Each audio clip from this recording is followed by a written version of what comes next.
जी अस्सलाम वालेकुम स्टूडेंट्स।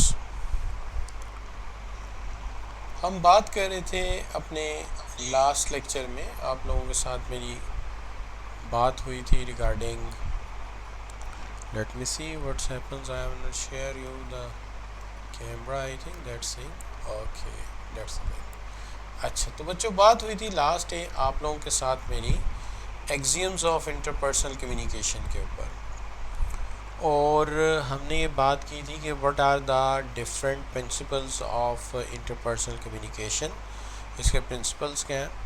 तो याद होगा हमने कहा था इंटरपर्सनल कम्युनिकेशन लोगों के दरमियान या जानने वाले लोगों के दरमियान बातचीत का नाम है, जिसके अंदर वर्बल नॉन वर्बल दोनों कम्युनिकेशन इस्तेमाल की जाती है। जनरली ये फ़ेस टू फेस होती है, और हमने ये कहा था कि इंटरपर्सनल कम्युनिकेशन आपकी लोगों के साथ ताल्लुकात इस्तवार करने में, रिश्ते बनाने में बड़ा काम करती है, प्रॉब्लम सॉल्व करने के में मददगार साबित होती है। इसी तरह अपने गोल्स को समझना और उन पर अमल करना, ऑर्गेनाइजेशन के मकासद को समझकर दूसरों का एतमाद विन करना। अगर ऑर्गेनाइजेशन में तब्दीली लानी है, चेंज लाना है, तो वो लोगों को समझाना कि वो चेंज कैसे आएगा, उसमें बड़े कारगर चीज़ है ये। इसी तरह कंपनी के कल्चर को समझना कि यहाँ क्या चीज़ जायज़ है, कौन सी चीज़ नाजायज़ है, उसमें ये बड़ा मददगार है।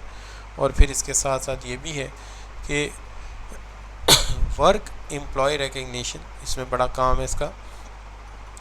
इफ़ेक्टिव मैनेजमेंट स्किल्स, यानी लोगों को काम देना और उनसे काम करवाना, इसमें मददगार है। इसी तरह आपको अपने आप को लीडर बनवाना, यानी अपनी सलाहियतों की मदद से, अपने इल्म की मदद से, अपने नॉलेज की मदद से अपने सबऑर्डिनेट के को इंस्पायर करना और उसे मनाना कि आप उसे बेहतर हैं, आप उसे गाइड कर सकते हैं। दूसरों के करियर डेवलप करना, उनको ट्रेनिंग देना, उनको अच्छे मशवरे देना, वो भी कम्युनिकेशन के बगैर नहीं है। और अगर किसी से इख्तलाफ हो जाए तो उस कॉन्फ्लिक्ट को रिज़ॉल्व करने में अपने जज्बात की अक्कासी करना, मकासद को समझाना और मसले को हल करना, ये भी इसमें शामिल है। तो ये चीज़ें हमने डिस्कस कर ली थी।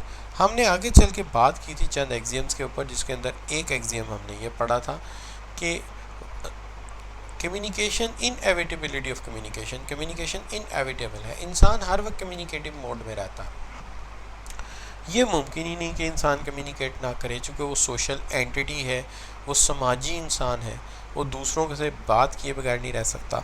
लेकिन इसके साथ साथ ये भी है कि अगर कोई इंसान बात ना करे तो इसका मतलब ये नहीं कि वो नॉन कम्युनिकेटिव मोड में है, बल्कि no communication itself a message.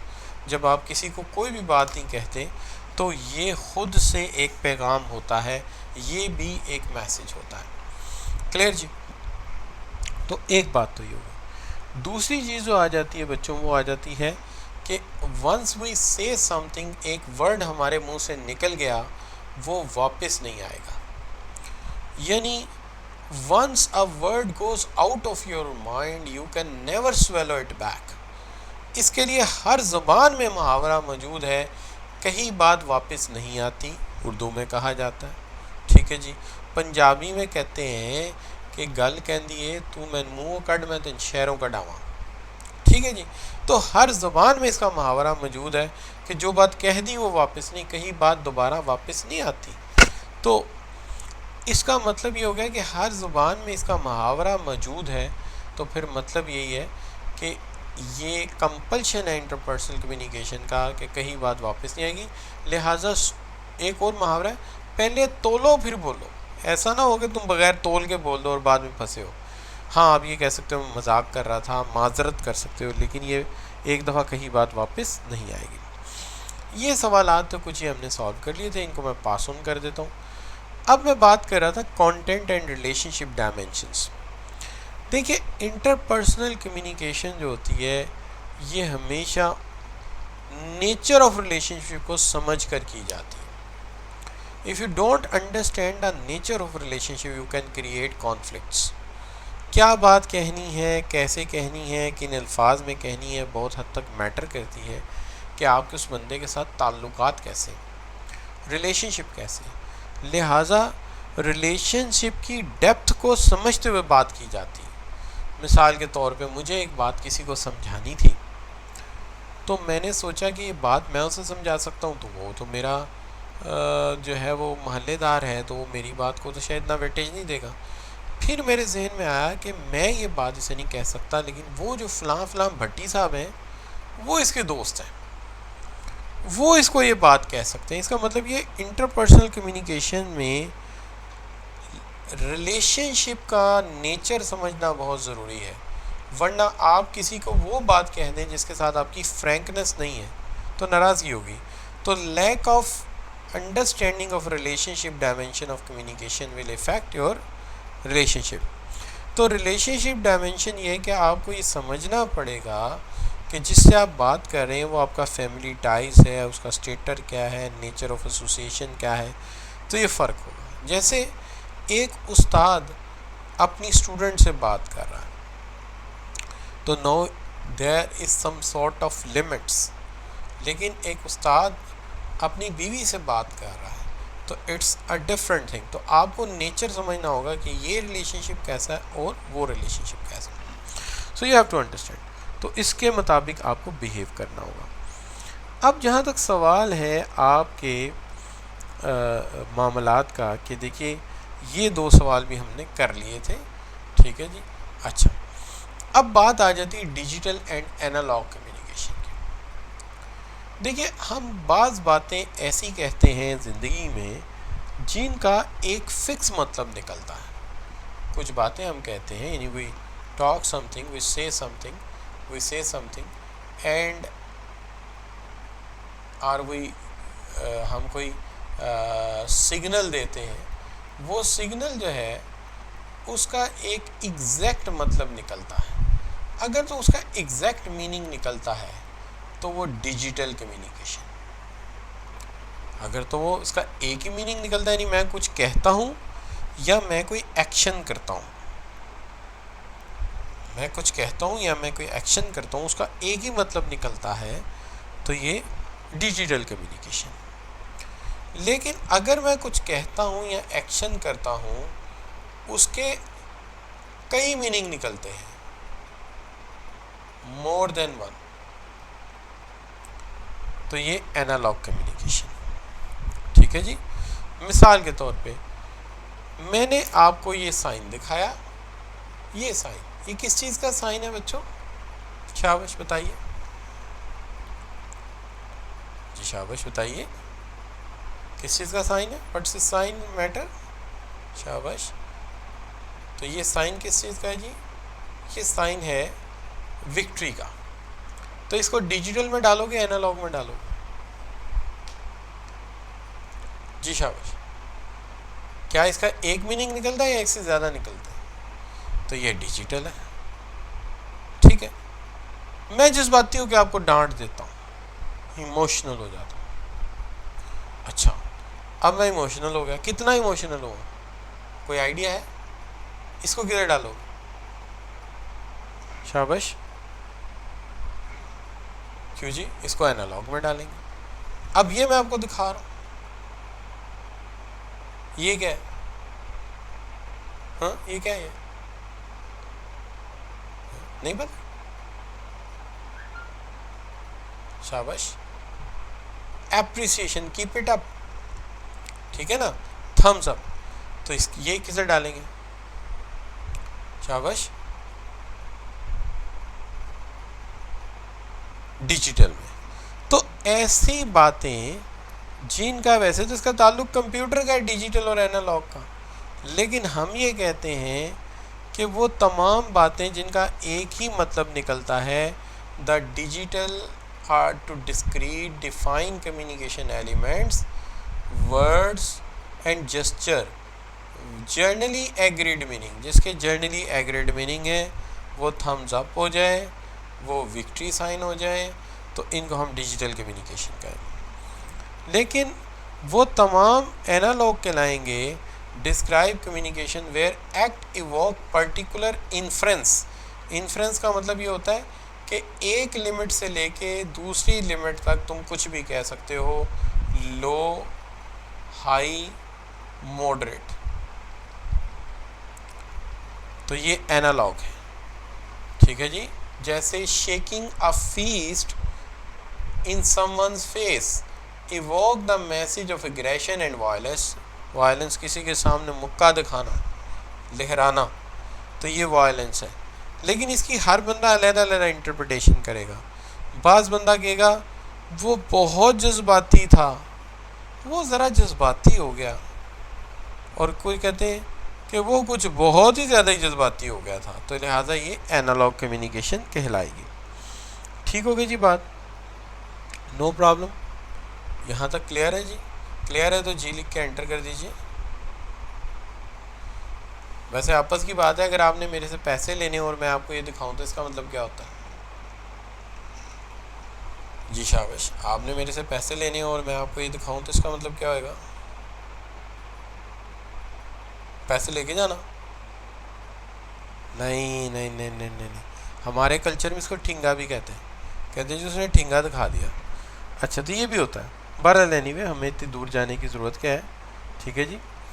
अच्छा, अब चलते हैं, बात करते हैं रिलेशनशिप बाय पंक्चुएशन के ऊपर। पंक्चुएशन में आपने देखा होगा कि रिसीवर और सेंडर जो है, इंटरपर्सनल कम्युनिकेशन में दोनों एक दूसरे के साथ एडजस्ट करते हैं। क्या करते हैं? एडजस्ट करते हैं। वो कैसे? भाई, मैंने एक दफ़ा एक साहब से बात की, तो आई वॉज इन कराची। मैंने कहा भाई ये बस कहाँ जाती है? आपको किधर जाना है? जल्दी से बोलो किधर जाना है? ये जाती नागन चौरंगी, नागन चौरंगी, नागन चौरंगी। फ़ौरन मुझे एडजस्ट होना पड़ा। मैंने कहा यार ये बंदा क्या बात कह रहा है। मैंने किधर जाना है? आपने कहाँ जाना है? आप अपनी बात करें, इधर बात कर रहे हैं। मैं भाई ये बस कहाँ जाती? नागन चौरंगी, नागन चौरंगी। अब ये क्या है? ये तेज़ बोल। अब एक दफ़ा, तो इसका मतलब ये है कि ए बी से कम्युनिकेट कर रहा है। अगर बी बहुत ज़्यादा फास्ट बोलेगा तो ए को भी उसके मुताबिक एडजस्ट होना होगा। जी शाबाश बच्चों, क्या कह रहा हूँ? ए बी अगर बहुत फास्ट बात करता है तो ए को उसके मुताबिक एडजस्ट होना पड़ेगा। क्या हाल? ठीक होगी ना बात? वो तेज़ बोल रहा है। लेकिन एक दफ़ा मेरी बात हो गई मुफ्ती मुनीबुर रहमान साहब से। मुफ्ती मुनीबुर रहमान वो चाँद देखते हैं, तो मैंने उन्हें कहा जी आप चाँद कैसे देखते हैं? तो उन्होंने कहा गोया कि तुम ये पूछना चाहते हो कि हमें चाँद देखना आता भी है कि नहीं। तो मैंने फ़ौरन समझ गया कि मुझे यहाँ पर बहुत ज़्यादा स्लो होना पड़ेगा।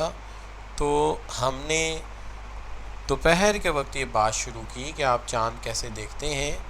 असर की नमाज़ और ज़ोहर की नमाज़ और मगरिब की नमाज़ तक वो ये समझा सके कि कौन सी दूरबीन इस्तेमाल होती है और किस तरह चाँद देखा जाता है। चूँकि एडजस्ट होना पड़ा, चूँकि वो बहुत स्लो बोलते हैं। वो तो जब चाँद का ऐलान करते हैं आज मोरहा शवाल ज़न हिजरी दिस साल, ये मेरे साथ फ़लाँ मौलाना, फ़लाँ मौलाना, फ़लाँ मौलाना, वो जब बताते हैं तो आप यकीन करें कि आप बाज़ार से अपनी ईद की शॉपिंग करके भी आ जाएँ तो आने तक आपको पता लगेगा कि चाँद नज़र आया कि नहीं आया। अच्छा नहीं, तो मैं आप लोगों को वैसे माइंड ना कीजिए, मैं तो अभी बात कर रहा था। अच्छा बच्चों, तो बात हम ये कर रहे थे कि हमें रिलेशनशिप डिफ़ाइन करना पड़ता है पंक्चुएशन में। हमें ये देखना पड़ता है कि दूसरा कितना तेज़ बोलता है, कितना आहिस्ता बोलता है। यानी हमें पंक्चुएशन से कम्युनिकेशन सीक्वेंस तक खुद जाना होता है। सेंडर और रिसीवर दोनों को फ़्लो खुद से मैनेज करना होता है और दोनों के फ़्लो में फ़र्क भी होता है, लेकिन वो बहुत जल्दी इसमें एडजस्ट भी कर लेते हैं। ठीक होगी बात? तो ये रेफ़र करता है कि जब हम कम्युनिकेट करते हैं तो कौन बंदा कितनी तेज़ या कितनी स्लो बोलता है। तो ये पंक्चुएशन कहलाती है।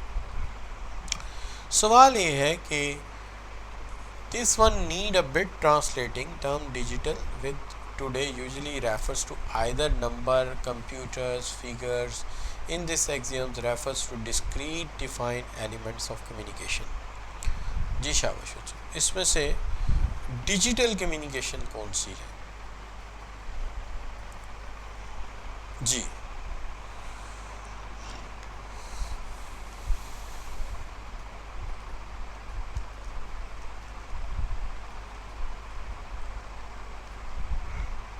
जी शाबाश। तो मोस्टली बच्चे जो हैं वो बी ऑप्शन ले रहे हैं, describe the type of which represent some extend evokes.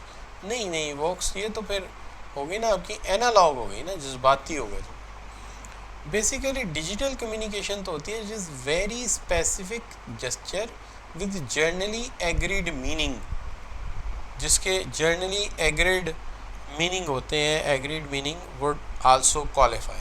तो ये डिजिटल होती है, और जो इवॉक करती है वो एनालॉग होती है। जी बच्चों क्लियर है? तो डिजिटल वो होती है जिसके एग्रीड मीनिंग होते हैं, ठीक है जी।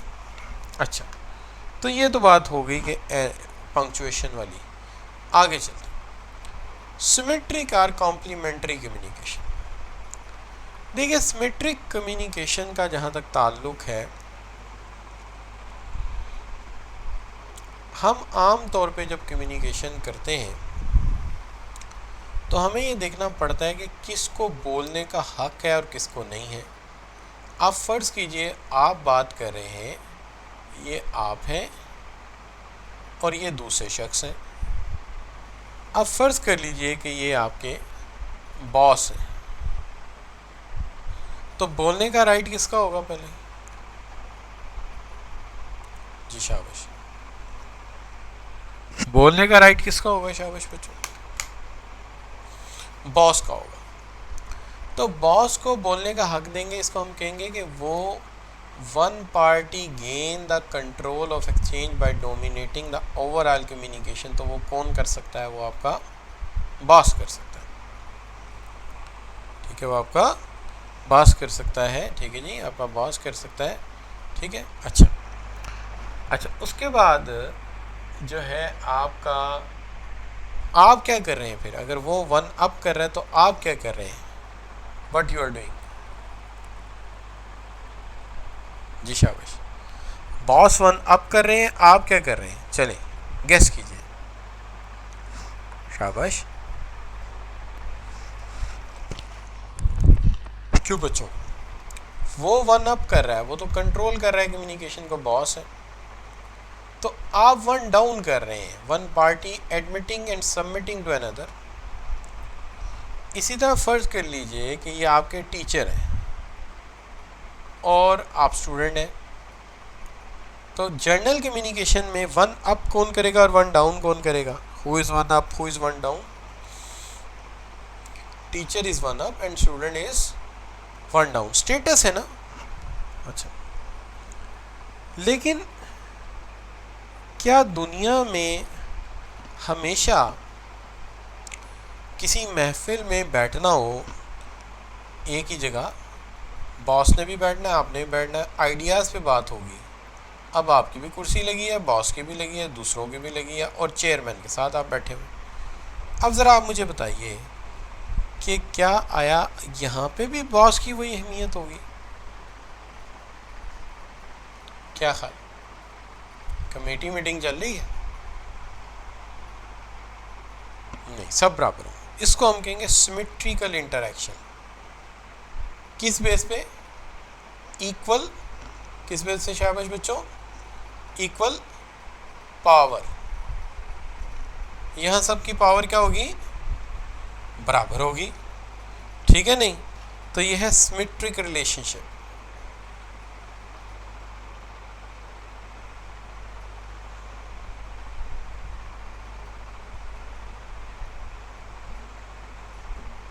क्लियर जी? लेकिन सिमेट्रिक जो है वो इस तरह नहीं होता।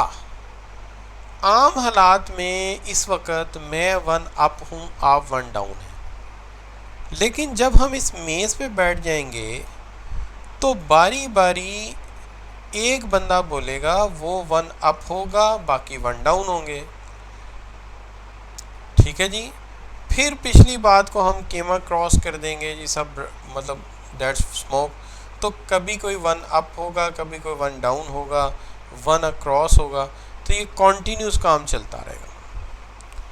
पहले ए बोलेगा, बी सारे सुनेंगे, फिर बी बोलेगा सारे सुनेंगे, फिर सी बोलेगा सारे सुनेंगे। इस तरह कभी कोई वन कभी कोई डाउन होता रहेगा।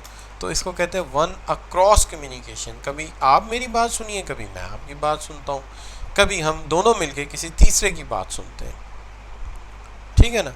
तो हम हर वक्त एक ट्रांजिट स्टेट में रहते हैं, न्यूट्रलाइज करते रहते हैं सिचुएशन। क्लियर जी बच्चों, ये बात समझ आई। कमेटी मीटिंग में क्या होता है, कोई बड़ा नहीं कोई छोटा नहीं, आपकी बारी आ गई आप बड़े हैं हम सब छोटे हैं, मेरी बारी आ गई मैं बड़ा हूँ आप सब छोटे हैं। इस तरह वन अप वन डाउन होता रहता है, बदलता रहता है। कोई माइक किसी को मिल गया, कोई किसी को, कभी किसी को मिल गया। क्या हाल है बच्चों। और यहाँ पे कोई बॉस नहीं होता, इवन चेयरमैन भी जो है वो भी सिर्फ हमें फैसिलिटेटर होता है, बाकी हमने खुद ही बात कर लिया था। तो अब अगर देखते हैं आप तो क्या बात समझ आती है। अब बात ये समझ आती है कि वन अप होगा सीनियर और वन डाउन होगा जूनियर, चाहे वो बॉस है टीचर है। वन अप होगा स्टूडेंट है या सबऑर्डिनेट है, वन डाउन होगा। लेकिन कमेटी मीटिंग में सब सिमेट्रिकल हो जाएंगे, इक्वल पावर हो जाएंगे। कभी कोई वन अप हो रहा होगा, कभी कोई वन डाउन हो रहा होगा, तो वन अक्रॉस हो रहा होगा। यहाँ तक क्लियर है तो बता दीजिए, जी लिख के एंटर कर दीजिए। जी शाबाश।